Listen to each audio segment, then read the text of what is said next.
and hope you all had a happy Thanksgiving. Pretty odd day today because I did have a half day. The market closes early today, so I did have a little bit of time to bring you some midday content. And the schedule for today's sports is very unique. We have all kinds of stuff, actually.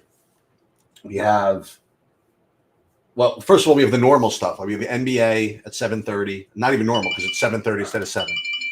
But we have NBA at 7 o'clock. We have NBA at 7:30. NHL at 7:30.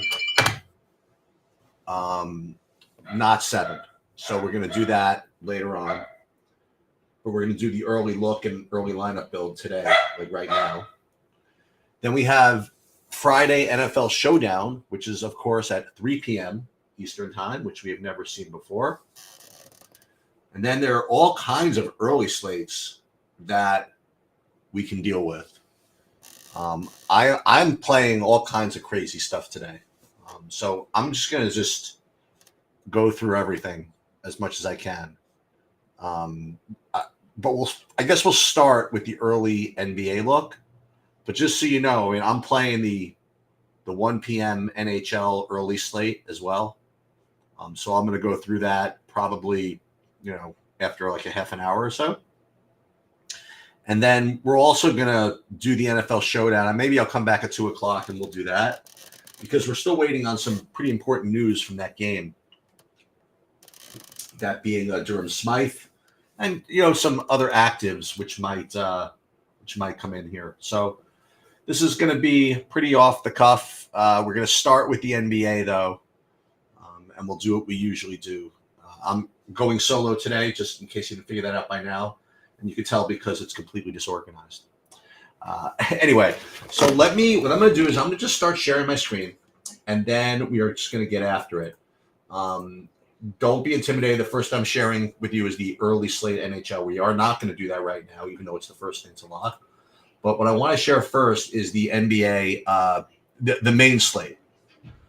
And I am going to play the early slate too, that 2-game slate, because I'm starting to really get a kick out of playing these short slates, whether it be showdowns or 2-gamers, to try to really try to get unique lineups. And I'm just becoming kind of into that.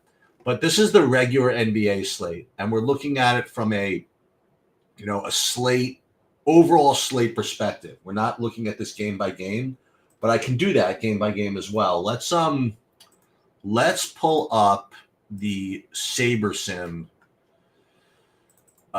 order so we can go through, I guess, game by game if we wanted to. But you have Miami, New York, pretty short total, whatever. You have Chicago, Toronto, looks pretty grim. Then you have the 246 total out of the Milwaukee-Washington game, which you'd imagine has some blowout risk. But then you have another small total, Denver-Houston, 214. And then you have what looks like a pretty good one, this Minnesota-Sacramento game at 230, which is odd because Minnesota usually plays low-scoring games now.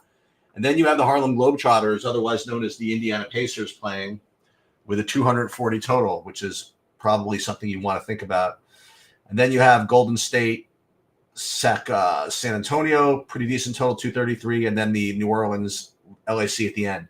Another thing I'm doing, by the way, today, just so you know, I am playing the Showdown slate, the LAC New Orleans. I don't know if and when I can put content up for that, but just so you know, I am playing it just to get used to playing NBA Showdown a little bit more. And who knows, maybe I'll pop in live and see what's going on with that later. Who knows? We'll see. But first, let's pull up the slate from just an overall kind of sheet perspective, projection perspective, and let's just sort at the beginning by points per dollar, just to get a sense of what's going on here with this slate. And the first thing you'll notice right off the bat is you have this big-time value at the top of the list being Trey Lyles.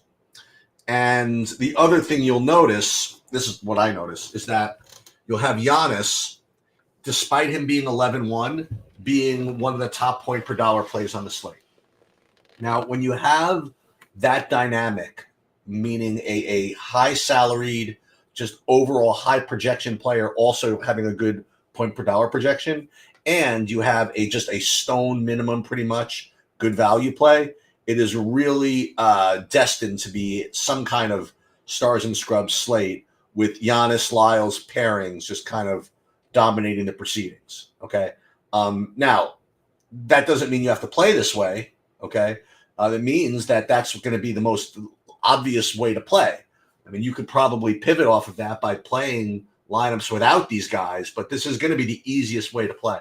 The other thing that you'll notice is that Buddy Hield at 5,500 is rating as a really good point per dollar play as well.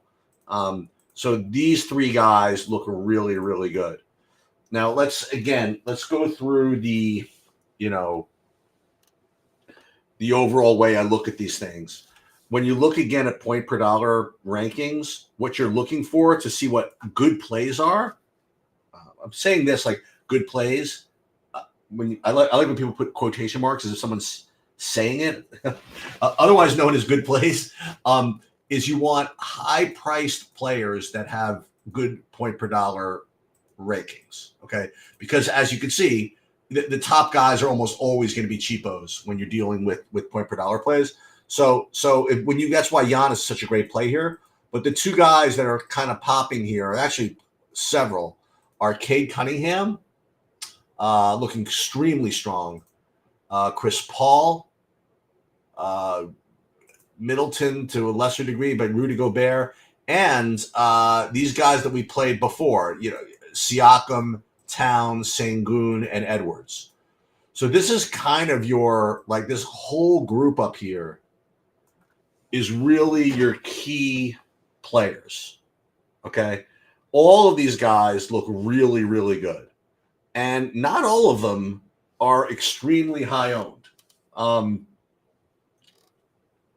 reason for that is when you go through some of these other plays down here that are getting ownership, they are pretty good plays. Like you see Jaden Ivey down here, pretty good, pretty good point per dollar play, 20% owned. Mikhail Alexander-Walker, 4,400. We've been playing him, 20% owned. So that's why these guys, even though they're really, really good plays, they're not exactly going to be, at least now, extraordinarily high owned. So you can do some stuff today, okay, with just regular type plays. And you can get away with doing it either with, say, the Giannis Trey Lyles pairing and then filling stuff in, or just eschewing both of these guys and making pretty cool middling builds. So depending on which way you want to play, and listen, I hate to say that there's no answer, but there really isn't. All right, you can make the case on this particular slate with either approach if you're going to build like a hand-built lineup. So either start with, say, Giannis Lyles and then fill it in, or throw them both out and just play these middling guys, and you're going to get I think you're going to get a really, really good hand-built lineup type of slate. Okay. For example, you want to just see what that looks like. Let's do it. I'll show you. I haven't really done this yet, but it's probably going to be an easy build. Now, again, it is kind of process over anything else because, as you guys well know, as soon as I upload any video, somebody gets ruled out. So maybe I should just not upload anything and realize that we'll have good plays this way. So if we wanted to build with just these guys, let's first do the Giannis Lyles one. If you do that, you'll still have 5,800 a man or something, like 5,900 a man. So you could just put stuff in. You could play either Cade Cunningham or Chris Paul or both, and then you could play either Chris Middleton, Buddy Hield, or both. It becomes really easy. I hesitate to actually do this, but let's just, why not? Let's just put it in here. So let's put in Cade Cunningham here, and let's just put in Chris Paul here just to see what it looks like. At 7,200, maybe that won't be as easy. And then you can put, say, Buddy Hield in here. So I shouldn't say it's trivial, but play stuff like, Chris Middleton. And then you could fill out the rest with some good point per dollar plays, like Kyle Anderson or whatever it is. So if you wanted to play Giannis and Lyles, you can do it and still make really, really good plays elsewhere. But for me, like the coolest way to play is just to throw them both out because Lyles is going to be really popular, I imagine. And let's just see if you can build it without either of them. So instead of playing the Lyles Giannis pairing, which certainly makes sense, how about like one filled with some of these mid-range dudes? Guys like Edwards and Sengun, stuff like that. And we're still going to play Cade Cunningham, but to see what something like that would look like. And then after this, we're going to run a SaberSim build and see how that pairs. So let's put in, I want a high upside guy. How about I put in Anthony Edwards in this type of thing? And instead of playing, say, Trey Lyles, we'll go a completely different route and play for like 8,200 for Sengun. And then you could still go play Buddy Hield over here.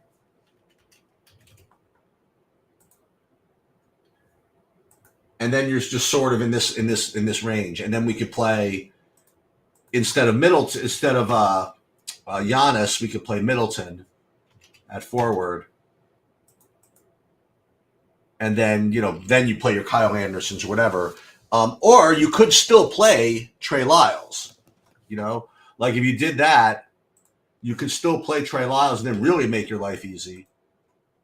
And then you have 5,400 a man. You can go back to the sheet and find something good, whatever. It's not so very difficult. So the constants in these whole deals are like Cade Cunningham, I think. And it's going to make a lot of sense. I think it's going to be really popular. He's in an incredible, Harlem Globetrotter type matchup where his sort of lack of shooting efficiency is not going to really be tested too much. I think he'll get layups. I think he'll fall into some steals and stuff as well. So I kind of like this. Now, Edwards also becomes an interesting play because Trey Lyles in the same game. So you could rely on that. So from a hand building perspective, I do think that this slate is pretty doable without too much stress. Okay. Let's take the SaberSim route and let's see what we can do over here. I already pre-uploaded the projections, but I'm gonna do it again just to show you the process. And we're going to look at it both from a Saber score ranking perspective, and then we're going to look at it from a contest sim perspective. So again, we uploaded everything. We replaced SaberSim projections with our own, which are pretty close. And let's just build the lineups here. And I already put in I never put in the contest sim settings. Well, the good thing is my entries are in the contest tab, so I'll be able to do it here once this stops, I guess.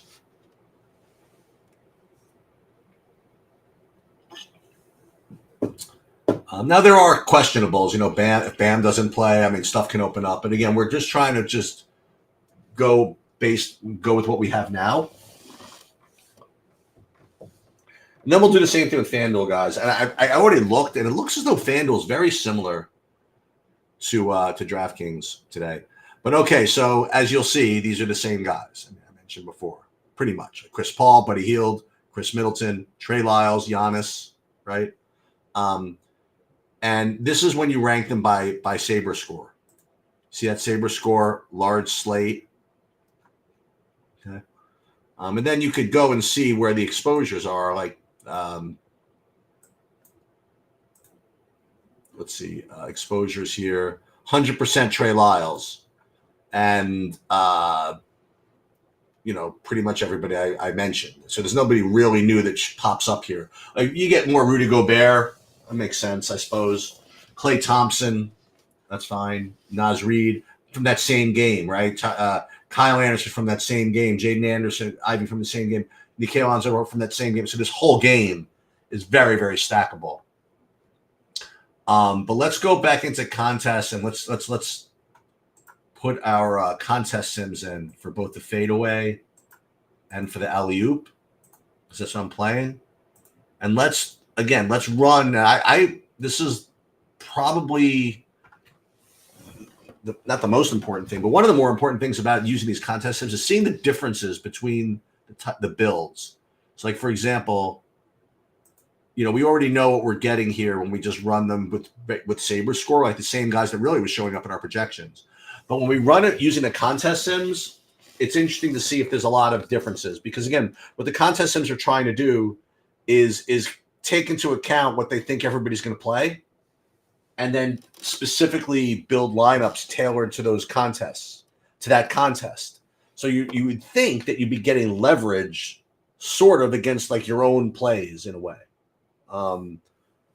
And so what I found, at least again from the brief amount of time I've been using the contest sims, is that it's a great deal of confidence in a way, either way. In other words, if the contest sims runs give you very similar type builds to what you were getting anyway, it makes you feel kind of good about it. But then sometimes when don't feel as confident in your regular builds, and the contest sims get you completely different, that makes you feel good too. It really just does depend. Okay, so let's see what this looks like when we rate the fadeaway by risk-adjusted ROI. You're getting very similar type of things with a couple of exceptions. So you're getting a lot more OG Anunoby and DeRozan. So that is sort of interesting. So it's finding leverage in that Chicago-Toronto game. So if you wanted to play something contrarian, this is a good way to play. I mean, you stack a little bit more of the Chicago-Toronto game, which is not the greatest total in the world, but because it's such low ownership, it's going to reward you for that. And then let's see what the difference is between the fadeaway and, let's say, the alley-oop, which is the higher stakes buy-in. In this construct, they're giving you kind of a three-man from Minnesota, like Nickeil Alexander-Walker, Nasri, and Gobert, getting even further away from those optimal-ish lineups that we created on our own. So that's sort of interesting. So this is another thing you can do. So play like three guys from Minnesota and you can play them all together. That's fine. You can run it back with Trey Lyles if you want. But this one does. Oh, this one does have Trey Lyles, and that certainly makes sense. And if you want, you could add in another Sacramento guy that doesn't project all that well. Projects well, but not great point per dollar play, like De'Aaron Fox or something like that, and really beef up that stack. And that certainly makes a lot of sense. I already pre-saved these in the in my lineups, but just to show you how to do it. Let's hit save the contests, and it automatically saved it because I'd already preloaded my my DraftKings stuff in there. And we will also save this one. Well, we should save it to the alley-oop as well, right? The alley-oop we're going to save to the alley-oop. Sorry about that. Alley-oop will save to the alley-oop. We did that. And then, again, it's important to save the right things in the right contest. Fadeaway. We'll save that to fadeaway. And again, that's just for now. If it's for 5 minutes away from lock, we would wouldn't have to worry about it until the first late swap. So let's just go in here, show you guys again how to do this. Edit entries, upload, and downloads, and up we go. All right, let's do FanDuel now. And we'll do pretty much exactly the same thing as soon as I check this horse racing business. Okay. Let's pull up FanDuel. I can't forget to do my NBA, my NHL builds. I'll do that next, actually. NBA, hold on. NBA, FanDuel. Pull this up. I think I'm also going to play Yahoo today. I just kind of feel like playing everything. So what does FanDuel look like that's any different? That's a good question. Let's again, same thing. Let's sort by point per dollar first. And yeah, you're getting some good stuff here. You know, and where in DraftKings you're looking for 6x or higher. FanDuel, if you can get 5x or higher, it's really not bad. Because the prices are usually higher. So here are a couple of differences. Buddy Hield still looks like a great play, but you're also getting more Bruce Brown and the aforementioned Nickeil Alexander-Walker and Klay Thompson. So again, I like when this happens because Klay Thompson is not perceived to be a FanDuel type of player, right? Because the 3-point shooting is more rewarded on DraftKings. But don't forget, these are all factored into the projections already. So if you see Klay Thompson as a good FanDuel play, you're probably going to get extra lower ownership on him, So I wouldn't mind that. Chris Middleton, a little more of that over here as far as rankings go. And still, Cade Cunningham looks really strong. Miles Turner looks really strong.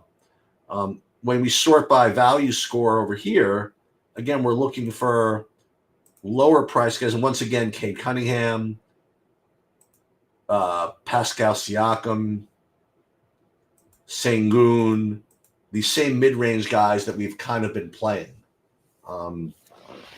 So to kind of show you on FanDuel what that would look like, let's pull that up.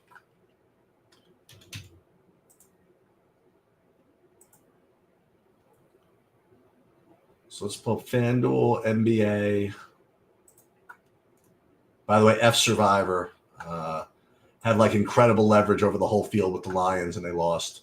Can I tell you? That is the way it goes. All right, NBA. Who needs 800,000 first anyway? Sigh. All right, so let's see what a build like that would look like. It doesn't make Giannis as much of a priority over here, so that's sort of interesting.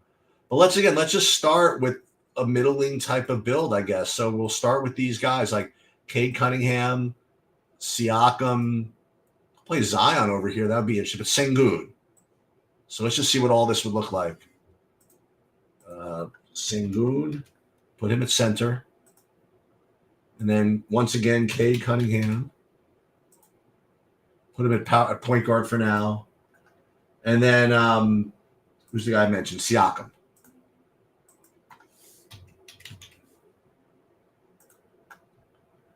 $5,900 per man should be pretty easy. But, another guy's showing up over here. So this is always really appealing to me when I see stuff like this. Like 8,700, he's a very similar type play to all these guys. And he's only 5% owned. So let's go ahead and do that. That's something that I would do based on my sheets is just eyeballing the low-owned guy that's rated sort of the same. And I'd put him in, and then the rest I'd fill in by point per dollar plays. So that would be something like that would be pretty convenient if it all worked out. But Hield, Brown, Walker, Thompson, let's put all those guys in.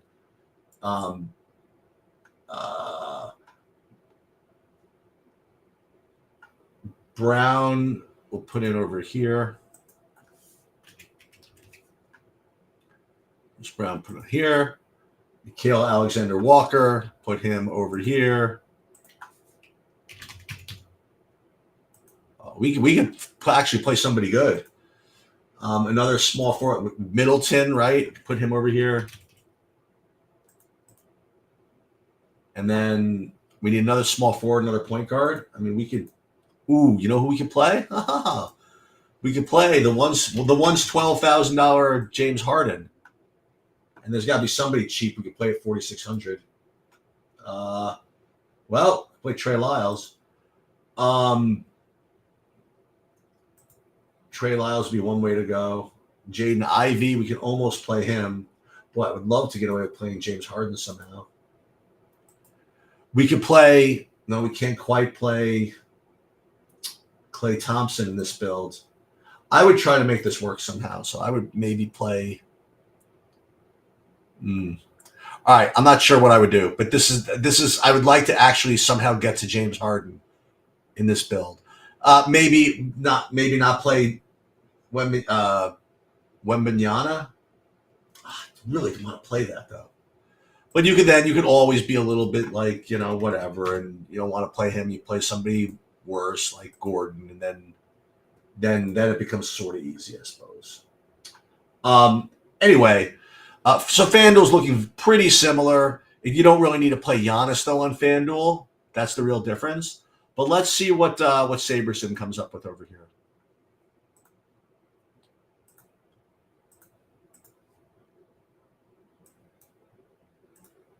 What's the deal? Is Michael Porter Jr. out? Is that what's dealing this? FanDuel. Oh, taking the Packers in Circa? Yeah, I mean, if I were in Circa, I don't know. I mean, you're getting incredible leverage there.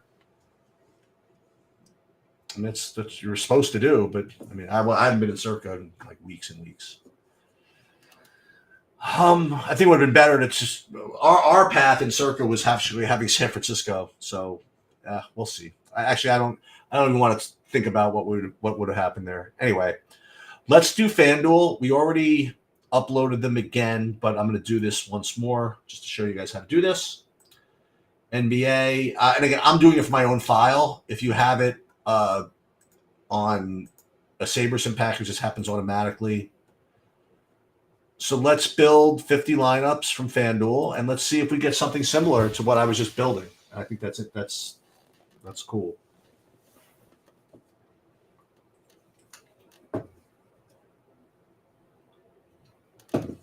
And then we're going to build in order. Then we're going to build the hockey lineup.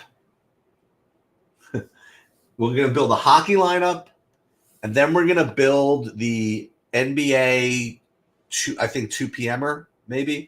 Or maybe we'll wait till 2 p.m. for that. Yeah, I think I'm going to do that. I think what I'm going to do is I'm going to come back at 2 p.m. because then I could focus on that Showdown slate. And I'm also going to do that NBA 2:30 slate. I think that's when it starts at 2:30. But let's take a look what FanDuel puts out. Okay, this is a little different. More Halliburton over here. Kuzma. No, but you are getting Clay, Conley. All right, so Conley is the main difference. Where you're getting what you're doing with FanDuel. So again, this is rated by SaberScore. See SaberScore, large slate. Let's see if I put I already put the contest sims in here. So let's run that and see if you get anything different. Again, remembering what we have here. The Heel, Brown, Giannis, Clay, Halliburton, the same guys as we talked about before, except Halliburton and Conley are a little bit higher, represented. Let's see what happens when we run the contest sims and see if we get anything majorly different. One thing is that you don't really need that much Trey Lyles, although at 4K at power forward, yeah, you are getting 32% of him. All right, so the contest sim is done. Let's now look and see what we have. So in the shot, which is the MME build, yeah, it's not too much different.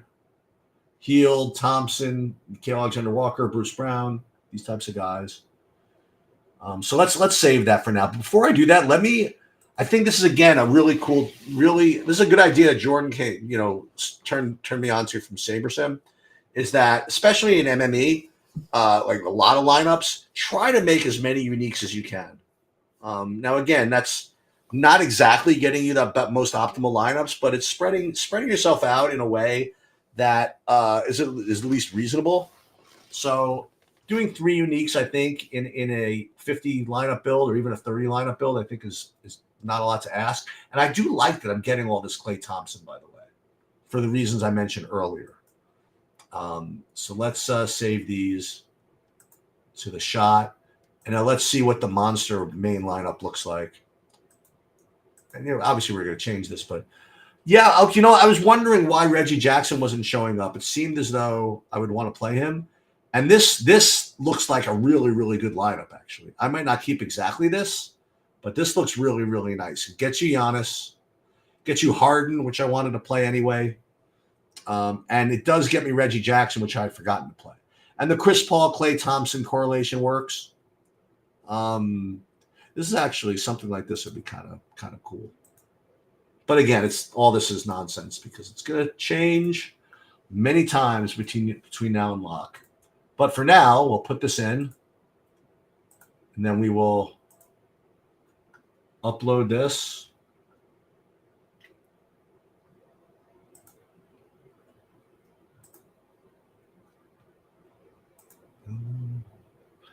We're going to start firing up those subscriber tournaments, which I did like last year. That was fun, where I give something away here.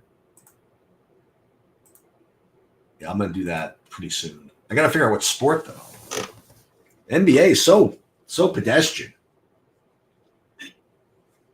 Actually, it's not pedestrian. It's really hard. But anyway, all right, so that would be what my FanDuel thing would be like, and I would kind of deal with that then. All right, so let me do, and again, this is when the viewership is going to drop off, but I'm going to now have, because I have to do this. I have my 1 o'clock hockey lineups I'm going to build right now. So if you guys don't want to watch that, you can stop now because that's going to be the end of the NBA main slate preview for DraftKings and FanDuel. I'm going to now just continue on by building my NHL. You can watch me do that. And then there's an NBA slate that's at 2:30, and I'm going to probably come back at like 2 to do that along with the Showdown slate for the NFL. Yeah.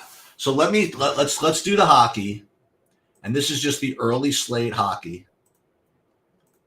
It's not much for first, but again, I don't really care too much. I just want to get as many reps in. You know, you learn by doing this stuff, and it is a full 8-game slate. Yeah, I mean, I can't help it that they're not paying too much for first. I don't really care, honestly. So let's upload the NHL projections. Again, same process. Well, not exactly. I'm going to stop for a second. All right, so we're going to go backwards. I just uploaded the projections, but I forgot to show you guys where they came from. So NHL projections for the early slate are right here. And again, the way I kind of look at least my big buy-in is I'm really into doing these by hand. It's probably not the most optimal way to play. And when I can't build a good one by hand, I will let SaberSim do it for me. But if I can do it by hand, I just had a lot of success. And the way I do it by hand is literally just looking at these sheets and seeing if I can eyeball good plays at the top of the rankings that are on the same line. And you think, oh my God, that's that's so anti-analytical. But I'm telling you, I don't know. A lot went into the making of projections, and a lot went into the making of the rankings. And if you can look at these, try to find these guys that are literally in the same team, in the same line, it's really not bad. And I would tell you if I think that's really horrible, but it's really not bad. So when I look at this, right away, before I do anything, I see a couple of things. Ready for this? Toronto, Toronto, Toronto, San Jose, San Jose, San Jose, San Jose. Okay. Before I do anything else, I'm pretty sure that I can do that. Right. And then another thing I do notice, by the way, is the New Jersey guy at the top, and then Toffoli was expensive, and then a kind of a drop off. So I don't think that the Devils are going to be my top stack. So I will immediately go into the DraftKings builder and see if I can build a lineup for the bigger buy-in exactly like I just said, like Toronto, San Jose. So let's pull up the correct one first of all. Contests upcoming. It's hard to figure out which one it is. Just from the lineups. Kick save here. I did not do the big buy-in there. Okay, but let's just show you what it would look like. How about that? So it would be, let's see. So what did I say? Matthews, Nylander, Tavares. So let's put all those guys in. And usually those guys are really expensive and you can't play them, but because you have all these those San Jose guys, I think we can do it. Can you do it at 4,100 a man? Well, let's find out. All right, so let's pull up the San Jose's, and let's see if we can't get all these guys in that we want. No, maybe not. Dang it. 5K. So I guess you can't play. Well, let's see. Zetterland. Okay. We have to play a goalie too, don't we? Yikes. Granlund at 3,100. So these are the guys that you want to play.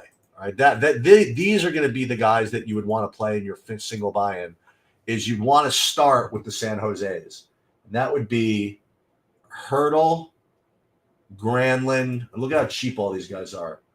Granlund, Zetterland, and then like those three. That would be like the way to start. And then the other thing I would do is try to find a cheap goalie, the cheapest one I can come up with. Primo is on the opposite team. We can't play him. Talbot's pretty good.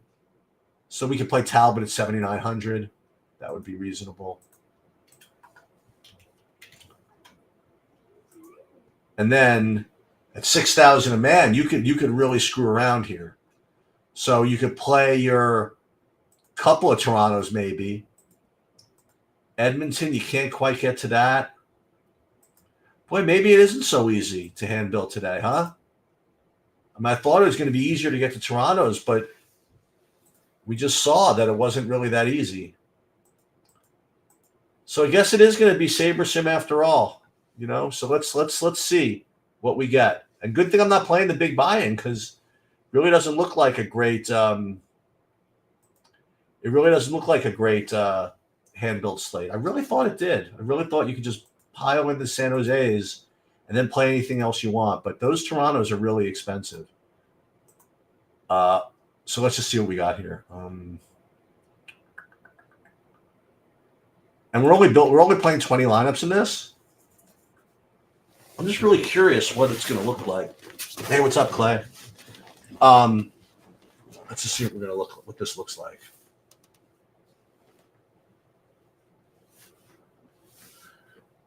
I mean, obviously, you'd want to get Edmonton's if you can, or Toronto's because they, four goals or higher. Okay, this is the one I'm going to win today. I'm going to lose everything, but this NHL full 8-game but low-paying slate. I mean, who's playing this? I love doing that. All right, let's see. And after you build NHL lineups, always you should check your stack exposures. Look at this, all the Devils. It managed to get all these Devils in. That's crazy. I mean, that's crazy. That's why SaberSim is an optimizer and I'm not. So let's just see what it looks like as far as stack exposure. And full 6-man stacks, 5 2s, 5 0s. You could even take out the 5-mans and the 4 2s and just blast. And I'm pretty sure like 100% Devils. But do I want to play 100% Devils on an 8-game slate? I don't know. Maybe I do. So the first thing I will test to see if I really do want to do that is what does this look like if I say like Min Uniques 3? Even if I do Min Uniques 3, you're still getting like a huge amount of Devils. So let's run a contest sim and see. Now, again, what's happening here is I am employing some biases in my process. And that's not always the greatest idea in the world. So you see what I did there? I ran a regular SaberSim build, and I got 100% Devils. And I guess I didn't like that, whatever that means. Normally, if I'm really feeling it, I'd be like, you know what? I don't care what my biases are. If my projections are good, my ownerships are good. If SaberSim through its optimizer or its smart randomizer with its upside is giving me 100% Devils, I should just go with it.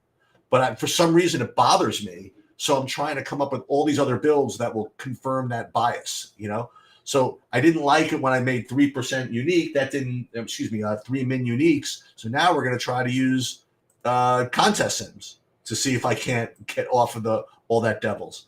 So now if I do this, I'm still getting 90% Devils. So unfortunately, that's just going to be the deal. Okay, we're just going to have to play 90% Devils.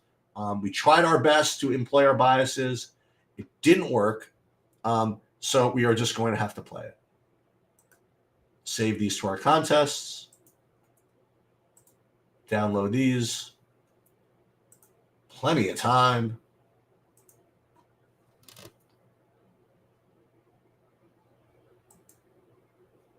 And let's go Devils. That's going to be the chant of the day.